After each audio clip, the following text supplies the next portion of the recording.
What's up, Lemonheads? Welcome back to another episode of From the Yellow Chair. I'm Emily, and I have a very special guest with me here today in the actual lemonade stand, not the virtual lemonade stand. And he came in yesterday. He's a client of ours and was hanging out with us a little bit, got to enjoy the cigar lounge last night. And someone asked him, "Hey, why did you come into town? Like, what are you doing here?" And he said, "Well, they asked me to record a podcast, and I just really love to connect with people. So I made the trip down just so we could do this and not have to do it virtually." And so we're going to get to dive into his experiences and his philosophies with how connecting with people and surrounding yourself with the right people will really change the trajectory of your company. So without further ado, let's sip some lemonade.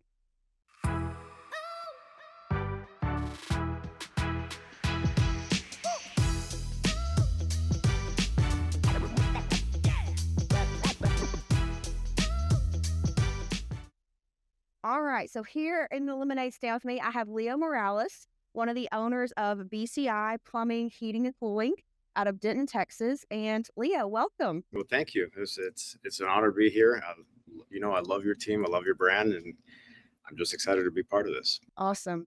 Well, this is kind of a loaded question because I'm going to say, tell me a little bit about yourself. But I know you have such a diverse background and come from a lot of different walks of life and experiences and stuff. But I think that's what really contributes to how you're leading the organization and pouring into your people. So tell our listeners a little bit about your background and how you got to being here at BCI.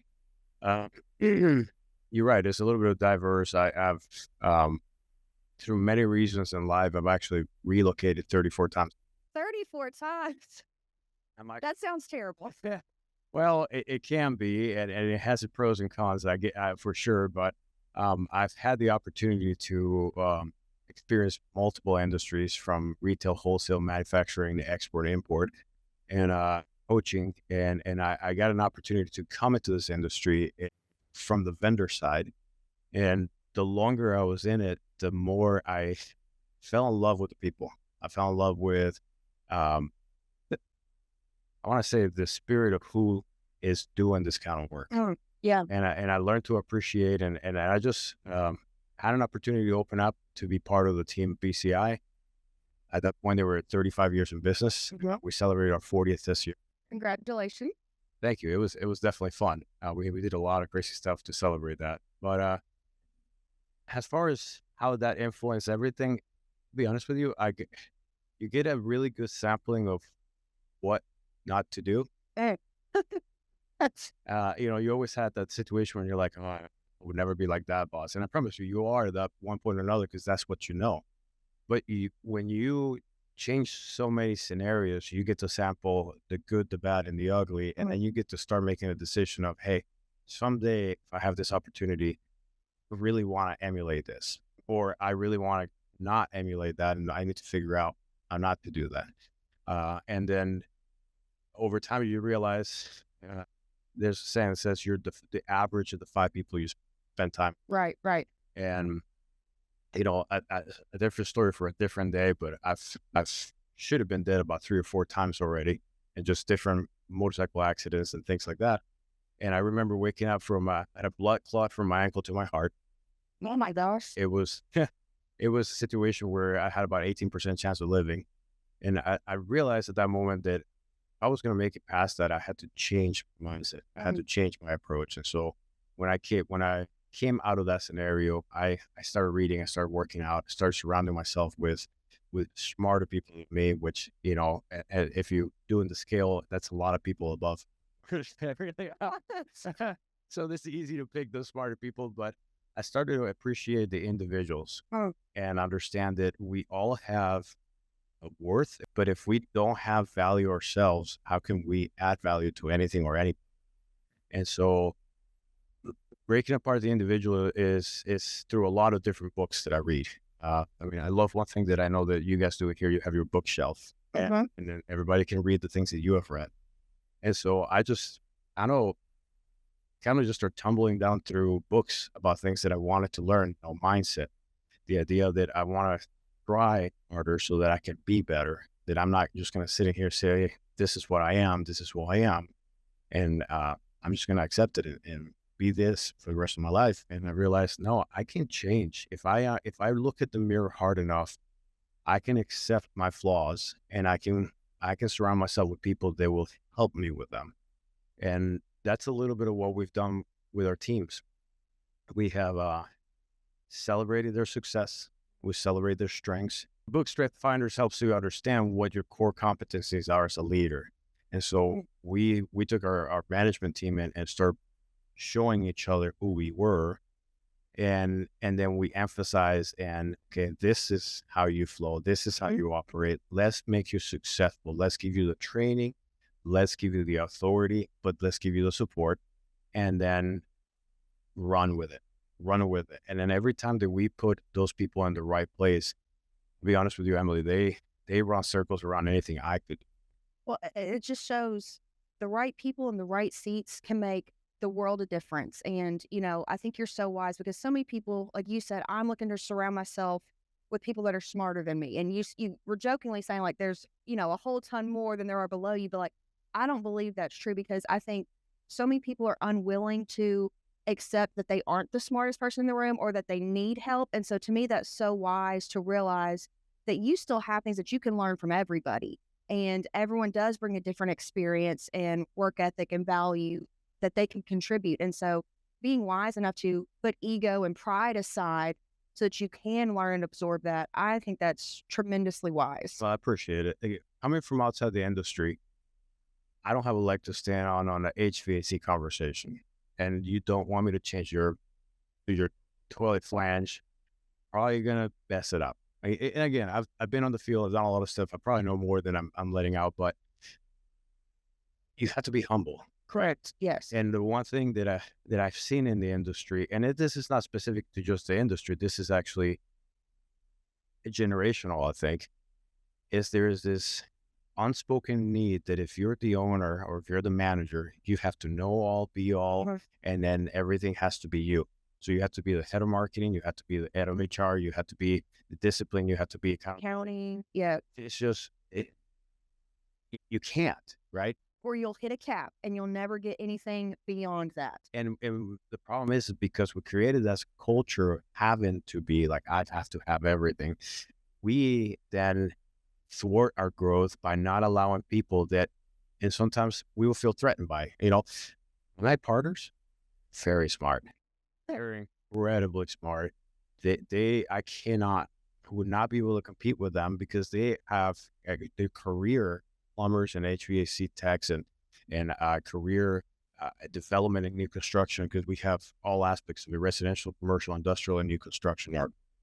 And so for that knowledge, dude, I would spend a lifetime chasing them. I still wouldn't be able to. So wouldn't be able to accept that and say, but that's not my role. Correct. And I am so glad that I have these people and those roles because I wouldn't want anybody else there. So then I am going to support them. I'm going to make sure that they know I appreciate it. I want to make sure that they know that we rely on that, and then we celebrate each other's success. That's great. One of my favorite sayings is, you deserve what you tolerate, you get what you reiterate, but you keep what you celebrate. And so those qualities that you do want, you'll keep those if you celebrate them. Don't let it go unnoticed or make someone that don't make them feel unappreciated for what they're bringing to the table. But when you celebrate that, celebrate your wins, celebrate your diversities, that's what you'll keep. And that's how you'll rise above. Yeah. And a lot of times, our teams, they're not aware of what they're capable of, and I have this thing in life, and I've seen it happen to me a lot of times, but if you have to thwart somebody's success so that you can be successful, you're doing it wrong. Absolutely. And if you have to block somebody from achieving their goals so that you can get ahead, and that happens a lot, you're doing it wrong. And so we focus on what is their lane, what does success look like for them, and what is that success for the overall picture. And then we talk about those things. We've been going through a book called Death by Meeting. Gosh, this meeting could have been an email. Them beating it to death or overthink it, overanalyze. Well, it's funny because that was the initial reaction we had with it, but it actually, it almost, when you read the book, and I don't want to give away, I guess we're in a podcast, you can fast forward. The premise of it is you should have more meetings, but these meetings are specific for a way that you conduct them. And so, and they break it down. It's a really good book to follow because it's a story. So it's very engaging. Who is the author?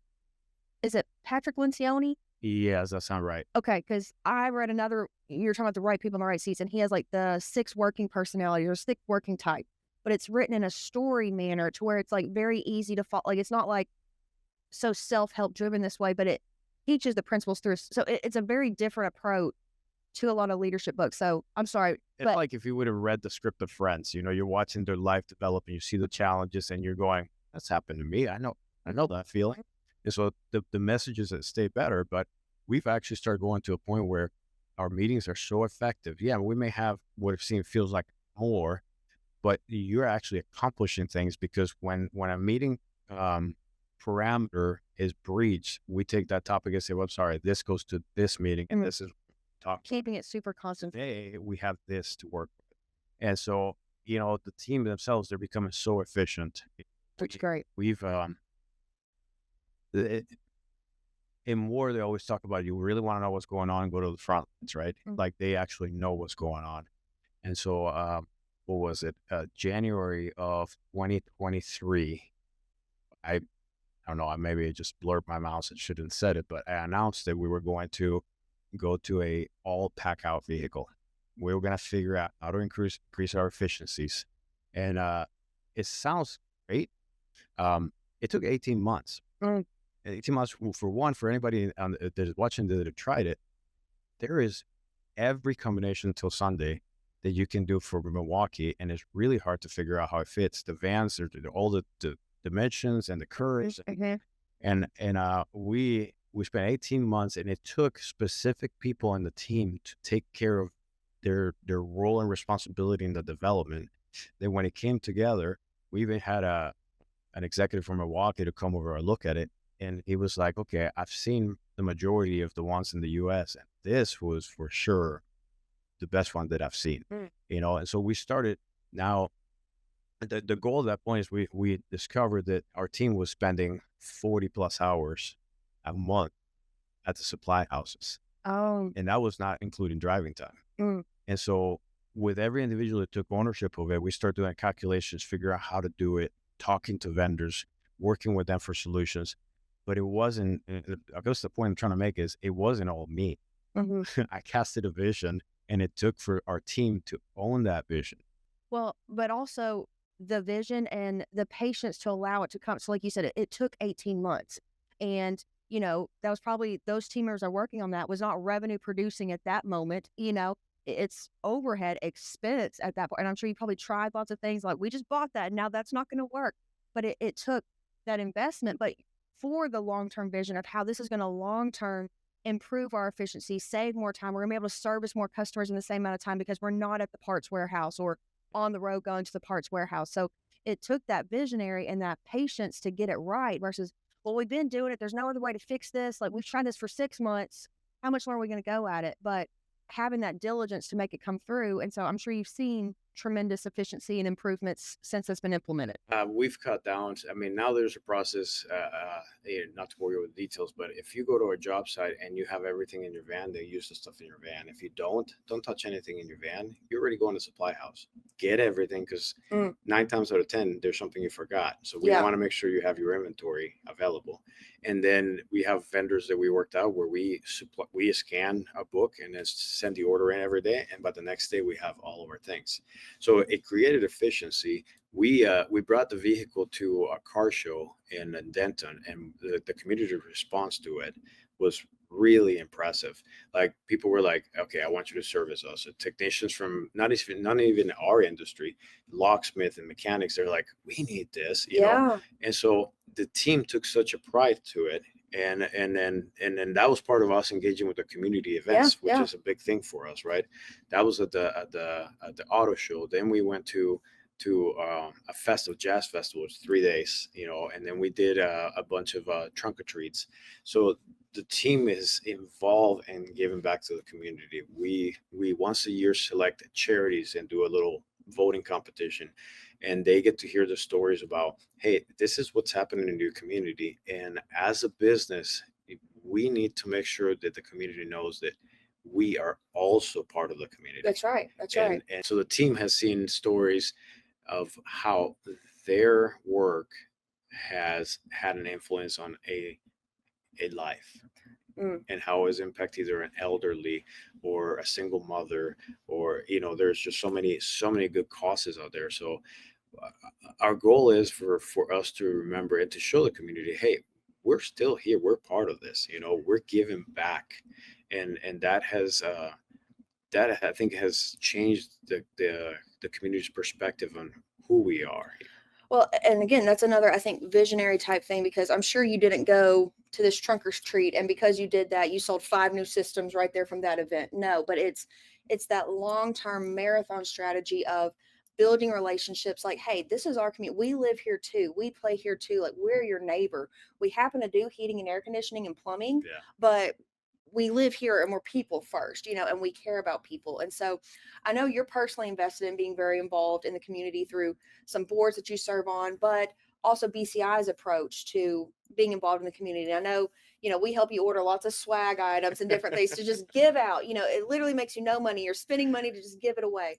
But I'm sure you've seen some positive reinforcements from that. And again, that takes a growth mindset, because we get contract, no one will go to, I can't get anyone on my team to go to that, or like it's just a waste of money, or like I did a giveaway and we gave it to a guy and then he didn't even buy a new system from us, he bought it from our competitor. I was like, okay, that was one person, but who are the other 200 people that you met and got to talk to? So I have pretty amazing partners. They're the one is in the board of Jazz Fest, they're board of plumbing, and then coats for kids. So this is not something I started. This has been the heart of the core of the leadership since the beginning, but we've never aired our laundry. Like, we never told people about it. The coolest part of it was they're right. The people that are telling you nobody wants to go, they're right. Um, we watched a competitor this last Jazz Fest chasing somebody. I'm not trying to sell you something, and we were like, oh, that's harsh, right? Like, you don't want that kind of interaction. So our focus has been, let's go and have fun, and let's go and meet our customers when nothing is broken. That's right. Let's go meet them when everything is fine, and let's They're go calm, do cool, something collected. Yeah. that they're not expecting. And so, well, first year we went out there, we had bubbles for the kids. That's fun. We had glow sticks for the nighttime. We had beach balls. We had glasses. It was crazy. We had our koozies, right? And I'm sure nobody liked us because everybody was selling them for $2, and we were just giving them away. And so anywhere you walked in that whole thing for 3 days, it was just a sea of teal and BCI logo everywhere. Well, and then you never throw away a koozie, so they're gonna put that in their drawer at home, and when they need a cold, pull it back out, and it's just that top of mind awareness, brand reinforcement, to where whenever they do need you, so it wasn't right then at that festival. And all they had to do is the kids would come over and spin the wheel, and so the kids had a blast. And I remember You gave the kids koozies with a beer in it. I'm kidding. Ranch water. Anyways, but no, we even had some $10 gift cards from Amazon. I still remember the first person that ever hit it, because we made it really hard. It was like a half a sleeve, and it was like a 16-year-old kid. And he goes, "Oh, I guess I don't get that." I said, "Well, did you spin the wheel?" He goes, "Yeah." So here's your $10. And so their faces lit up. They told all their friends about it. And then people were coming over with their kids. And then eventually they'd back up for a second and look around and go, "What do you guys do?" Yeah. And those were the most honest conversation. Our customers were coming over and going, "This is really cool. What are you doing?" "We're just giving away. We're just giving away. That's all we're doing." And it breaks down a barrier that people never want to be sold to, or like, it's a painful thing when they do have to actually call you because they have a plumbing problem or HVAC problem. But you're removing that barrier by going to where the people are, going out to this community, these events, things like that. You're going to where they're, and you're breaking down those barriers, making yourself more approachable, humanizing yourself and the brand. And you've witnessed the benefits of it.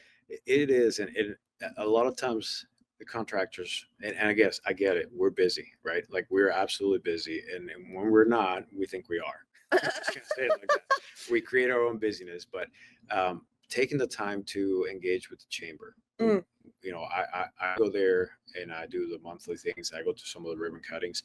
I don't ever bring my cards. Mm. I've built relationships with them. So when the time came that we were doing our 40th anniversary party, we decided, okay, it's 40 years. I mean, It's a big deal. that's a big Yeah. number. I know 50 is going to be bigger, but that's 10 years from now. So we were here, right? This is a marker, and we decided to put a tent up in the middle of the hottest time of the year. It's like 98 degrees in Texas, with the sun beating, and we painted our wall. We put a giant sign, which is a beautiful sign, and it, our one of I guess our bank donated the food, so they brought it this giant trailer with barbecue, Oh, that's awesome. and we asked our vendors, "We're going to celebrate with the community. Mm-hmm. Would you consider supporting us by providing something that we can give away?" Mm. There was no expectation of any kind. We weren't looking for anything in particularly, but the party got a little expensive, and then we still wanted to impact the community.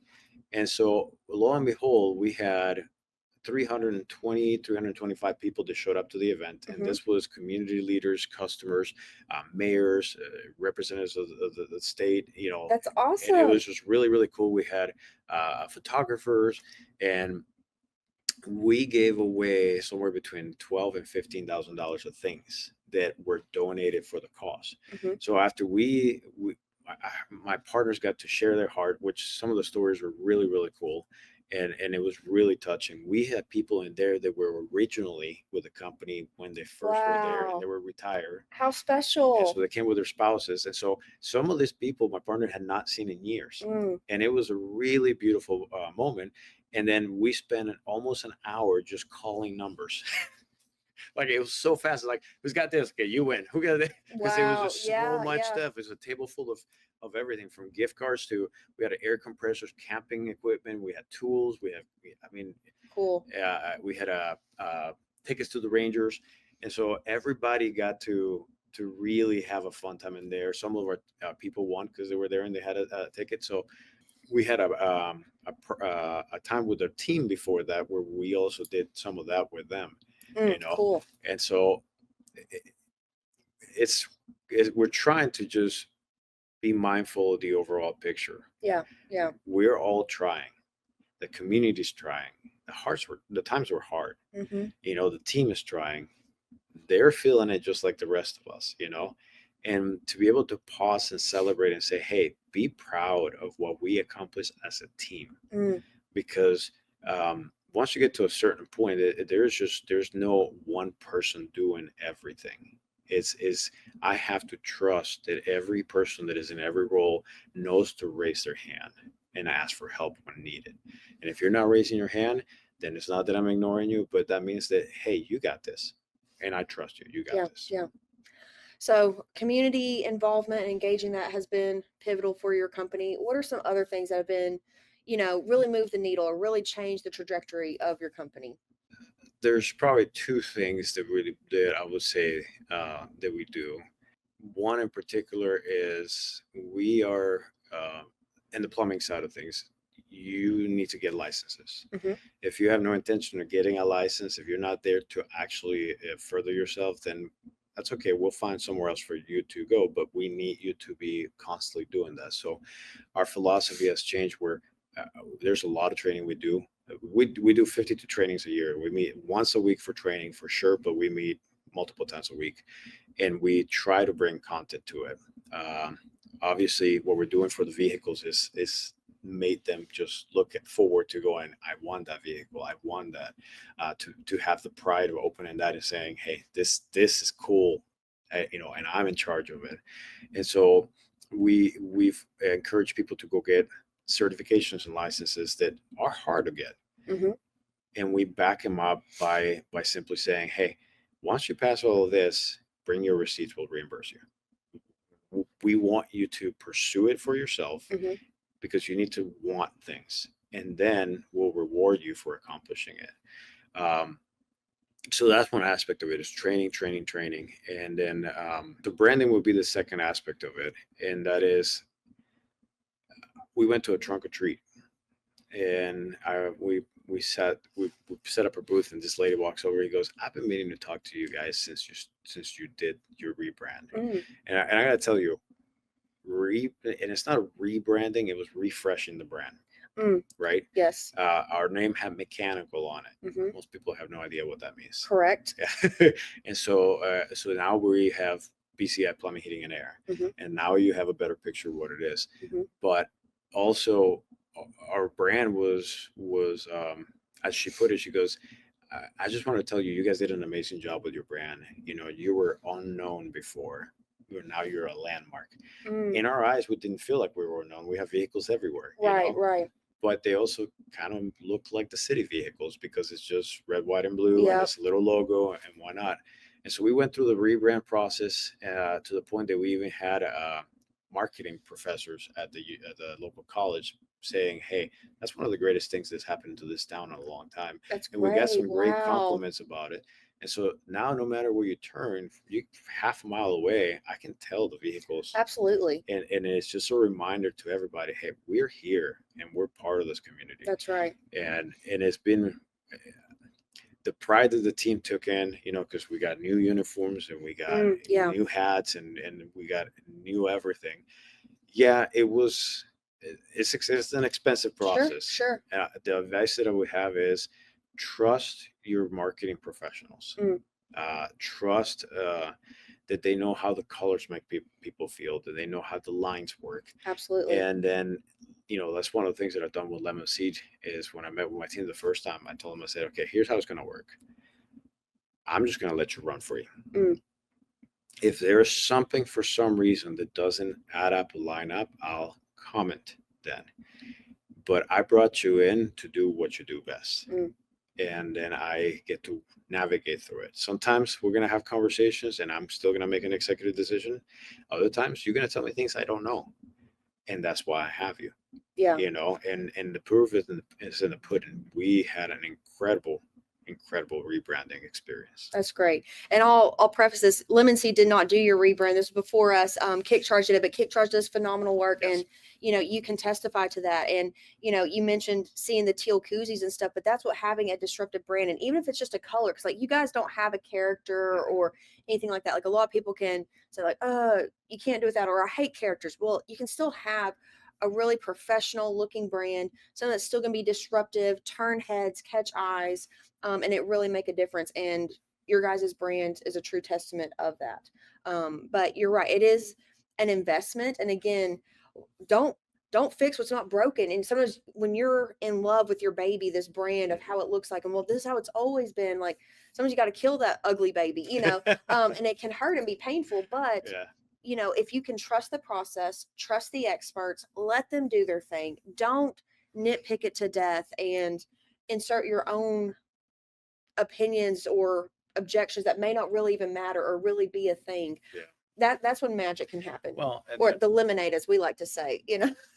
I had this in my pocket, and I honestly Mm, didn't put it in my pocket for the podcast, but I did have it in here. So, one of the things that we did when we did our anniversary party is we put together this challenge coin. And so, what it has is our original logo on one side, hmm.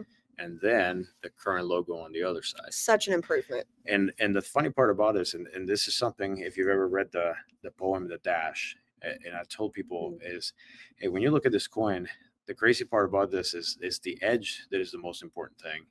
And the reason why is that's what's between this logo and this logo, and it represents 40 years mm, of learning what not to do, wow. or learning that something that used to work doesn't work anymore, Hmm. and that's okay. And learning that, hey, we need somebody that can do this and it's not me. And learning that we have to rely on each other. So, like, people, there's a challenge when you have commercial and residential in one place, but when you have commercial, residential, industrial, and new construction, That's a very diverse, and not a lot of people will tackle all four of those almost different verticals, if you will. they are. And we toyed with the idea of, hey, what happens if we just go residential? What happens Hmm. if we cut this off? And at the end of the day, we realized, wait a second, we have expertise, we have knowledge, we know how to do this. So what we lack is cohesiveness with the Mm, team. So how do we accomplish that? And so it took first, I, everything starts with leadership. Mm-hmm. And whether you think that the triangle goes down or up, right? If leadership is at the bottom, you have to serve to be able to get it. Mm-hmm. And so we started realizing, okay, if new construction is busy and service is slow, we're going to sub out our service team into construction. They're going to go do a rough in, they're going to go do a top out, they're going to go learn all this stuff. When service is extremely busy and new construction is in between projects, then their team comes in and does what we do. They watch us talk to the customers. They realize we do things more, a little bit more than just show up to a job. They, same job for 6 months Yeah. and just take the next thing and the next thing. You have to assess. You have to be able to procure parts. You have to talk to the customer about pricing. There's just so much more. And we've had is an understanding and a respect for each other in a different way. We even bring plumbers to HVAC to plumbing. Mm-hmm. We just cross train, and we primarily just focus on young technicians that have a mechanical aptitude, Mm-hmm. but they have a great attitude Mm. and they're teachable. And so all of our techs are cross training for package units all the way to, we even teach them on chillers. So we were just cross training across the whole thing. Why? Because then you're not settling one thing and you get to see all the aspects of what the industry truly is. Well, and knowledge is power. Like the more you know, even if that's not what you do every single day, at least having some frame of reference and a starting point to at least be able to know the right questions to ask. I think it just sets your team up for success and allows you to, when you need to kind of push and pull in those different verticals, or you might be a little bit slower in this department, but like we're killing it over here. It's like we're just going to shift you temporarily over here. Having that instead of being like, oh my gosh, no one knows how to do anything else except this team here. So it allows you to kind of push and pull a lot more fluidly, I'd say, when everyone does have more of that cross training. Well, think about it from efficiency point for everybody watching this. If Emily is the only person that I have that can do chillers, and we see a lot of chillers, and not saying, it could be package units or anything else. Do you know how much time we waste when everybody shows up and say, oh, we got to call Emily and now we got to wait, right? Yeah. Now our team has been exposed so much to everything that they, even with the help over the phone, they can start the diagnosis and they can look at certain things, and they're no longer afraid of the panels and not afraid of anything necessarily like they used to. Like when people go to see mini splits and they're deer in the headlights, I don't know what to do. Right? Yeah. So we train on that across the board and say you may not be able to fully diagnose depending on the problem, but HVAC is refrigerant, it's airflow, and it's electrical. The same is true for a package unit. The same is true for a split home system. Now, they work slightly different. They're bigger. There's different features about them. But in essence, go back, and as my partner says this, just go back to your roots. What do you know? Back to basics. And then we remove that fear. We encourage them, and then they get on the phone. And the manager that we have in there, he's extremely knowledgeable, and he's done a great job at coaching and teaching and empowering and making believe in themselves. So now things that we would have had to postpone for a second trip that you normally don't charge for because you can't just keep charging because you didn't have the right person.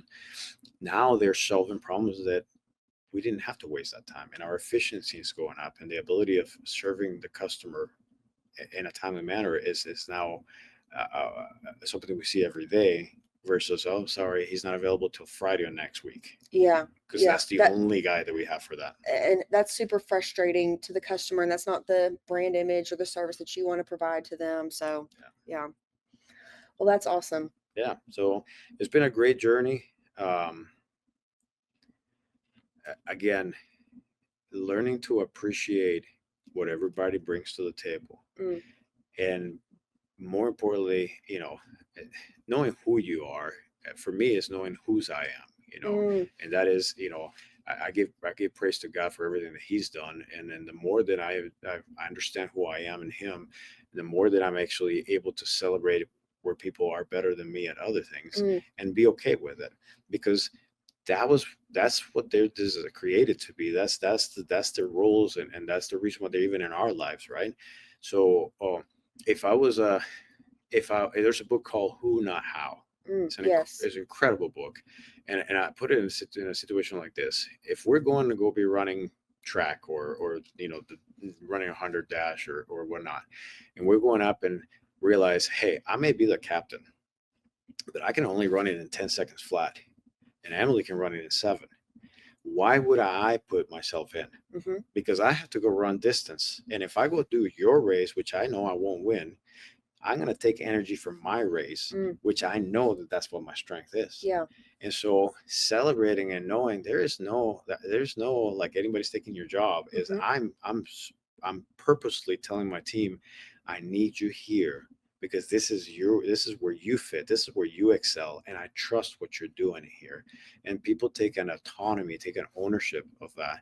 And then when you start creating that kind of culture in your team, then everybody starts celebrating each other, and you Well, take correction better too. for sure. And I think some of it also is like we have some team members that we have to tell them like, hey, I know you were trying to be helpful. And like I know you were trying to take it off of other people's plates, but in reality, it's actually doing them a disservice because they never get the opportunity to try to do something or to learn and to rise up to this occasion in your pure, well, good intentions of just trying to help them. But you actually learn and can grow and do so much more by doing the hard things or having some perceived failures. When in reality, it's not a failure. It's, did you learn from it? What did you learn from it and stuff? And so sometimes we need to let them struggle sometimes Yeah. for the sake for them to rise above, and not always removing that opportunity for them. You have to, so I learned this years ago, let people err on the little things. Mm. It might cost you some money. That's Hmm. okay. That's right. That's okay. You go to college, you pay for people to teach you what the blind spots are, what the Hmm. knowledge you don't have. We don't have the luxury in here. We have to sometimes just kind of, oh, that's not how you wire the motor. Get another motor, you know. And so, but not come down hard on them. Just simply ask, okay, what did we learn? Because when they learn those lessons, you will save yourself so many more motors, so many more Hmm. errors, Hmm. so many more things. And when they're afraid that you're going to come down on them Right. every time, fear has a way to create more errors That's right. than the security it comes to know that Mm. somebody's got my back. If I did the right things, thought through it correctly, and I still delivered wrong, somebody still got my back. And that's the kind of culture that we're trying to create. Plus, the other thing is always be working yourself out of a job. That's right. And so, I came in, I took a role, and I brought somebody with me, and I said, I'm gonna have you shadow me for 3 years, because in 3 years you're gonna take over this role. And they're like, what? What are you talking about? And I said, and not only that, I promise you something. You're gonna run circles around me. What you will accomplish in this role will be a lot more than I ever will. But I had to explain something to them, and that's this: we spend our careers climbing the ladder to the Mm. next step and the next step and the next step, right? In this case, let's say plumbing. I'm going to go get my journeyman or my tradesman's journeyman, and then I'm going to go get my master's. Hmm. And then we get to the master's and we think, well, awesome, I'm going to open a company. Hold on one second. You just climbed the ladder of plumbing career, but now you're going to jump over to a different ladder, is going to be business ownership. Mm. So just because you just took this last step off the career of plumbing does not mean that you're any higher in the business side. And you have to humble yourself to say, okay, this is a new ladder. What do I need to learn? Who do I surround myself? Mm. Because there's so much I don't know. And for any entrepreneur that is watching this, they know that the first year is brutal. Oh yeah. Why did I do this? And you get to appreciate, wow, now I know what my boss used to charge Mhm. this. Now I know, because we went and did this $10,000 job and the customer doesn't want to pay. Yeah, that does happen, Yeah. and so the people that have done this in our company, they've excelled. And now what I'm doing is challenge them and say, okay, who do you have behind you that you're training to take over? That's right. Because at some point, not everybody's going to climb any further, and that's okay. You climb as far as you can, and you want to, and you're able to. But when you're coaching and mentoring somebody else, you become better, Mm. That's right. because it's a selfless act. Hmm. You're literally telling me, I'm coaching you to do what I do. But that means that you're developing a whole new set of skills as leader, and you can see a bigger picture than you did before. And so, for the most part, some of these people are going to move up to the next level. If you grow vertically is one thing, but if you grow horizontally, what you're doing is they're training other small pockets of leaders so that we can actually carry more crews and have a network of interconnected leadership, Mhm. where your vision, you're all rowing in the same direction. Mhm. You have the same desires. Your culture is the same thing. And so that's part of the reason why we're so selective on who we bring on board, Mhm. because um, our culture would dictate whether or not you're going to make it. If you understand who we are and how we operate, and that is, we support and celebrate each other, and then we figure out how to have fun while we're doing it. And one last story, we have two of our leaders that once a month, they bring out the flat iron and they come out 6 a.m. and they're made some crazy recipes. Like they literally put the ground beef onto the pancakes with the Oh. chocolate chips, and then you make a big taco of it, things like that. And the Oh. guys love it, but they make some amazing breakfast, and that was their initiative. That was their way to serve, Mm. and they have a blast, and they come for 2.5 hours of cooking, because we got 60 people that run through there. Mhm. So it's a lot of food that they have to make, but the team appreciates it. The team really enjoys it. We even our Christmas parties, we started um, including the family. Mm. And okay, we've all had, maybe this is irrelevant to the conversation, but we've all had the boring parties where even Yeah. when you bring the family, you're like, okay, this was Made everyone chaos. endure through this. Yeah, exactly. And so what we've done is we started experimenting with venues and say, okay, what if we just brought people in to enjoy themselves Mhm. and not to have a conversation or have a time frame, and trickling through eventually. Right now, this year will be a second year going to Six Flags. Cool. And Fun. so it's simple. Go up when you want, leave where you want. If you want food, there's a period of time where we have a pavilion and we have food, and we may say some words, but really what this is thanking your families for every time that your kids needed their dad and he Mhm. wasn't available because he was with us, Yeah. and every time that he come home late or tired or covering who knows what, Mhm. Mhm. and so the families have really really enjoyed that they get to celebrate.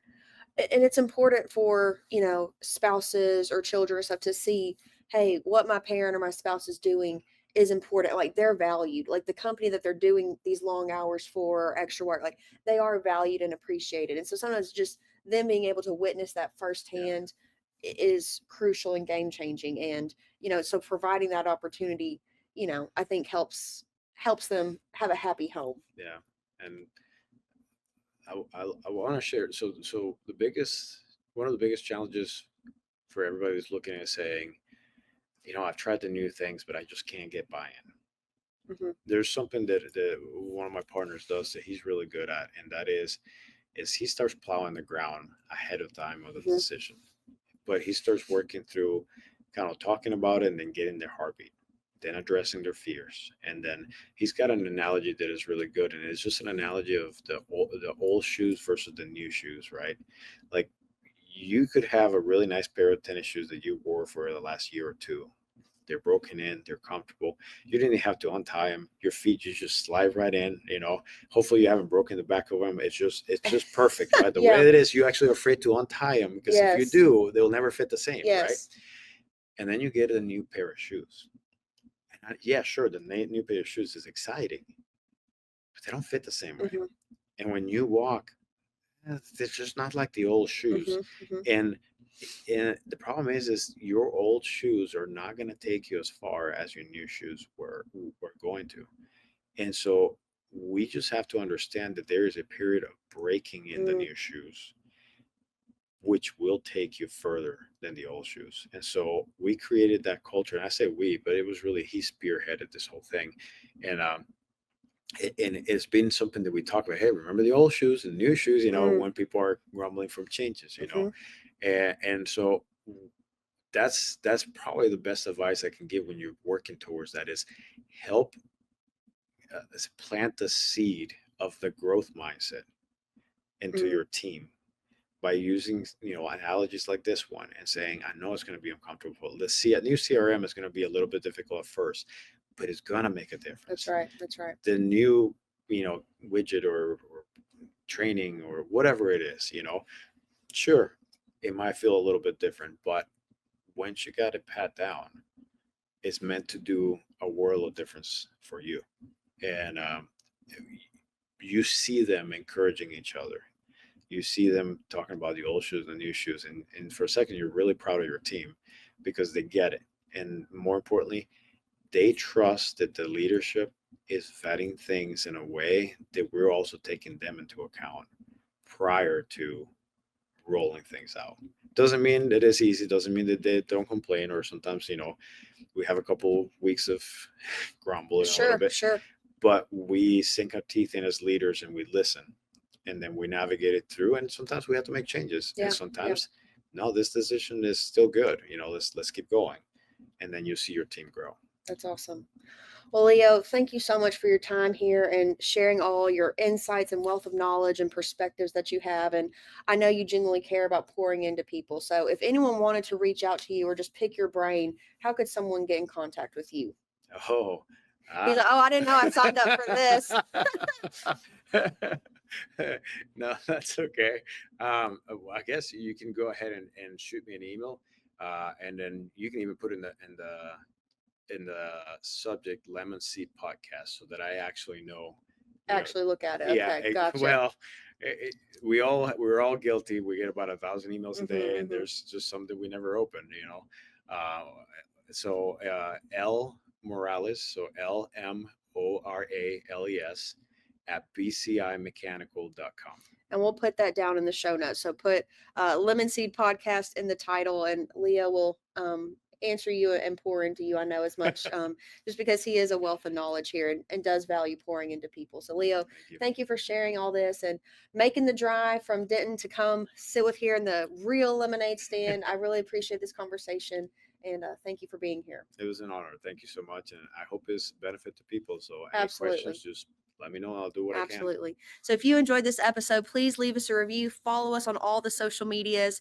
Follow BCI on their social medias. A great company doing amazing things. So thanks so much for listening. We'll see you next time.